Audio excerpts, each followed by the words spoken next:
Hello friends, मेरे story channel पे आप सभी का स्वागत है। मेरी आज की कहानी है ऊंचा कद।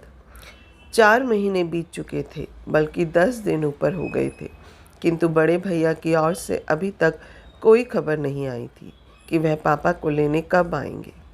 यह कोई पहली बार नहीं था कि बड़े भैया ने ऐसा किया हो। हर बार उनका ऐसा ही रवैया रहता है। जब भी पापा को रखने की उनकी बारी आती है, वे समस्याओं से गुजरने लगते हैं। कभी भाभी की तबीयत खराब हो जाती है, कभी ऑफिस का काम बढ़ जाता है और उनकी छुट्टी कैंसिल हो जाती है। विवश होकर मुझे ही पापा को छोड़ने मुंबई जाना पड़ता है। हमेशा की तरह इस बार भी पापा के जाने की इच्छा नहीं थी, किंतु मैंने इस ओर ध्यान नहीं दिया और उनका व अपना मुंबई का रिजर्वेशन करवा लिया। दिल्ली मुंबई राजधानी एक्सप्रेस अपने टाइम पर थी। सेकंड एसी की निचली बर्थ पर पापा को बिठाकर सामने की बर्थ पर मैं भी बैठ गया। साथ वाली सीट पर एक सज्जन पहले से विराजमान थे। बाकी बर्थ खाली थी। कुछ ही देर में ट्रेन चल पड़ी। अपनी जेब से मोबाइल निकाल मैं देख रहा था, तभी कानों से पापा का स्वर टकराया। मुन्ना, कुछ दिन तो तू भी रहेगा ना मुंबई में। मेरा दिल लगा रहेगा और प्रतीक को भी अच्छा लगेगा। पापा के स्वर्ग की आर्द्रता पर तो मेरा ध्यान गया नहीं। मन ही मन मैं खींच उठा। कितनी बार समझाया है पापा को कि मुझे मुन्ना ना कहा करे, राजीव पुकारा करे। अब मैं इतनी ऊंची पोस्ट पर आसीन एक प्रशासनिक अधिकारी हूँ। समाज में मेरा एक अलग रुतबा है, ऊंचा कद है, मान सम्मान है। बगल की सीट पर बैठा व्यक्ति मुन्ना शब्द सुनकर मुझे एक सामान्य सा व्यक्ति समझ रहा होगा। मैं तनिक जोर से बोला, पापा, परसों मेरी गवर्नर के साथ मीटिंग है। मैं मुंबई में कैसे रुक सकता हूँ। पापा के चेहरे पर निराशा की बदलियां छा गई। मैं उनसे कुछ कहता, तभी मेरा मोबाइल बज उठा। रितु का फ़ोन था। भर्राए स्वर में वे कह रही थी, पापा ठीक से बैठ गए ना? हाँ, बैठ गई हैं। गाड़ी भी चल पड़ी है। देखो, पापा का ख्याल रखना। रात में मेडिसिन दे देना। भाभी को भी सब अच्छी तरह समझा कर आना। पापा को वहाँ कोई तकलीफ़ नहीं होनी चाहिए। नहीं होगी। मैंने फ़ोन काट दिया। रितु का फ़ोन था ना, मेरी चिंता कर रही होगी। पापा के चेहरे पर वात्सल्य उमड़ आया था। रात में खाना खाकर पापा सो गए। थोड़ी देर में गाड़ी कोटा स्टेशन पर रुकी और यात्रियों के शोरगुल से हड़कंप सा मच गया। तभी कंपार्टमेंट का दरवाज़ा खोलकर जो व्यक्ति अंदर आया, उसे देख मुझे बेहद आश्चर्य हुआ। मैं तो सोच भी नहीं सकता था कि शंकर से इस तरह ट्रेन में मुलाकात होगी। एक समय शंकर मेरा पड़ोसी और सहपाठी था। हम दोनों के बीच मित्रता कम और नंबरों को लेकर प्रतिस्पर्धा अधिक रहती थी। हम दोनों ही मेहनती और बुद्धिमान थे, किंतु ना जाने क्या बात थी कि मैं चाहे कितना भी परिश्रम क्यों न कर लूं, बाजी सदैव शंकर के हाथ लगती थी। शायद मेरी ही एकाग्रता में कमी थी। कुछ समय पश्चात पापा ने शहर के पॉश एरिया में मकान बनवा लिया। मैंने कॉलेज चेंज कर लिया और इस तरह शंकर और मेरा साथ छूट गया। 2 माह पूर्व एक सुबह मैं अपने ऑफिस पहुंचा। कॉरिडोर में मुझसे मिलने के लिए काफ़ी लोग बैठे हुए थे। बिना उनकी ओर नज़र उठाए मैं अपनी कैबिन की ओर बढ़ रहा था। एकाएक एक व्यक्ति मेरे सम्मुख आया और प्रसन्नता के अतिरेक में मेरे गले लग गया। राजीव यार, तू कितना बड़ा आदमी बन गया, पहचाना मुझे? मैं शंकर। मैं सकपका गया। फीकी सी मुस्कुराहट मेरे चेहरे पर आकर विलुप्त हो गई। इतने लोगों के सम्मुख उसका अनौपचारिक व्यवहार मुझे खल रहा था। वह भी शायद मेरे मनोभावों को ताड़ गया था। तभी तो एक लंबी प्रतीक्षा के उपरांत जब वह मेरे कैबिन में दाखिल हुआ तो समझ चुका था कि वह अपनी सहपाठी से नहीं बल्कि एक प्रशासनिक अधिकारी से मिल रहा था।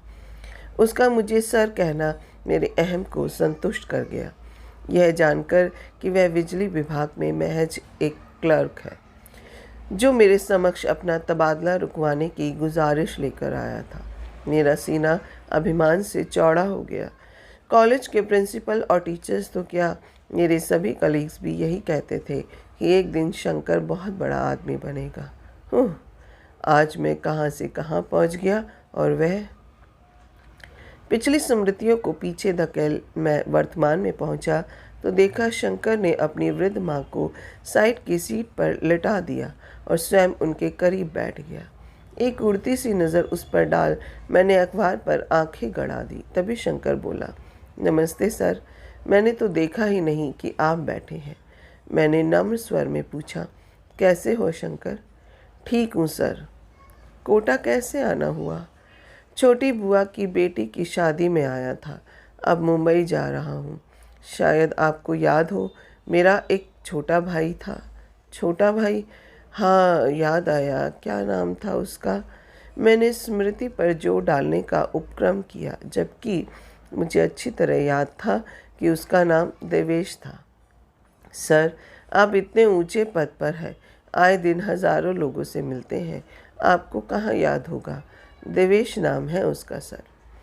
पता नहीं उसने मुझ पर व्यंग किया था या साधारण रूप से कहा था, फिर भी मेरी गर्दन कुछ तन सी गई। उस पर एहसान सा लादते हुए मैं बोला, देखो शंकर, यह मेरा ऑफिस नहीं है, इसलिए सर कहना बंद करो और मुझे मेरे नाम से पुकारो। हाँ, तो तुम क्या बता रहे थे? देवेश मुंबई में है? हाँ राजीव, उसने बड़ा मकान खरीदा है।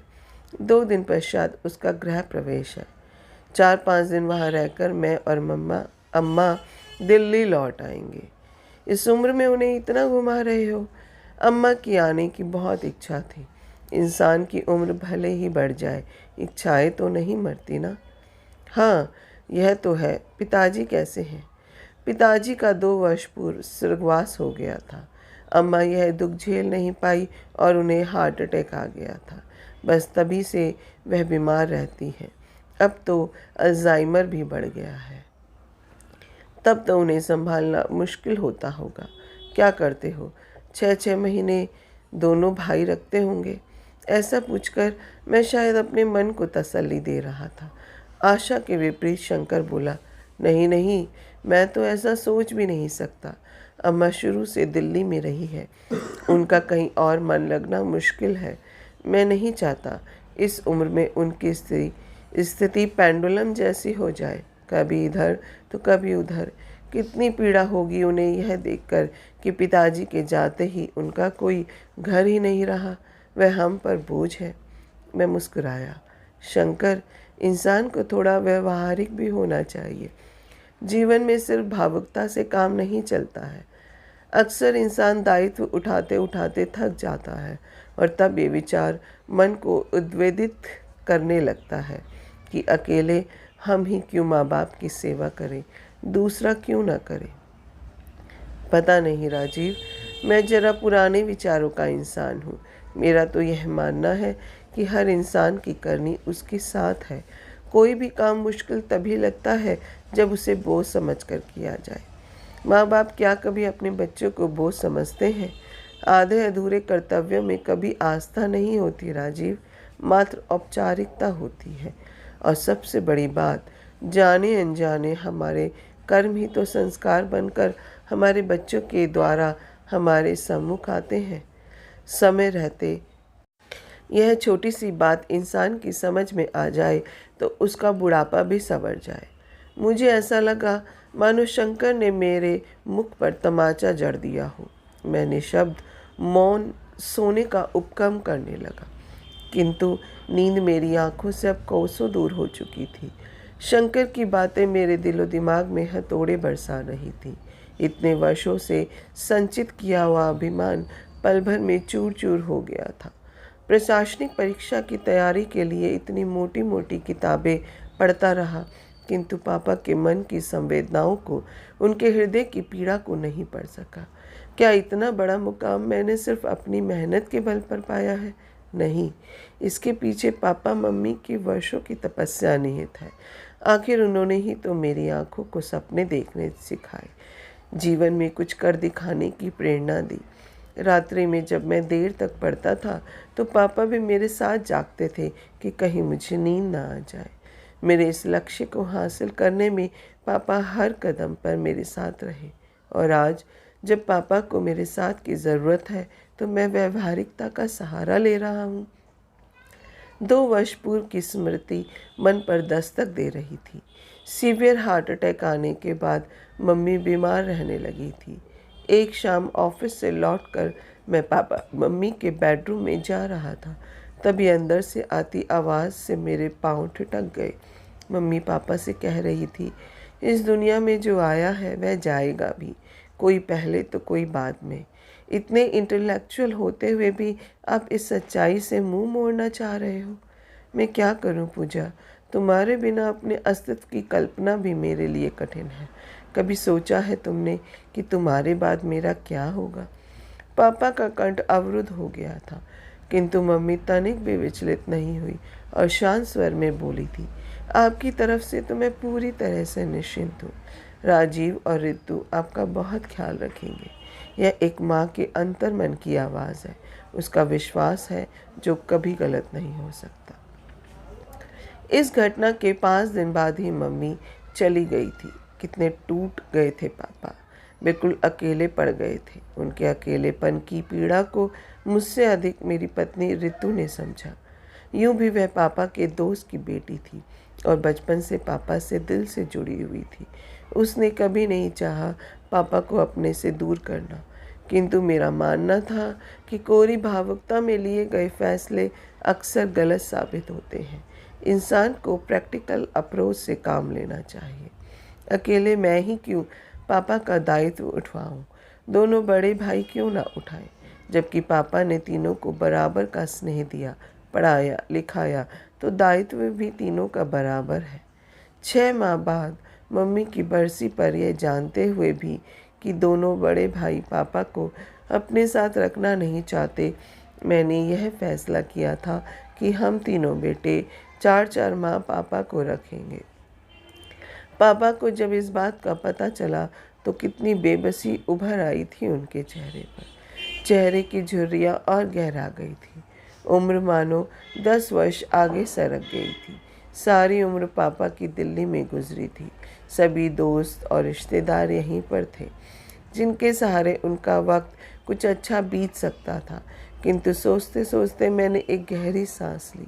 आंखों से बह रहे पश्चाताप के आंसू पूरी रात मेरा तकिया भिगोते रहे। उफ, ये क्या कर दिया मैंने।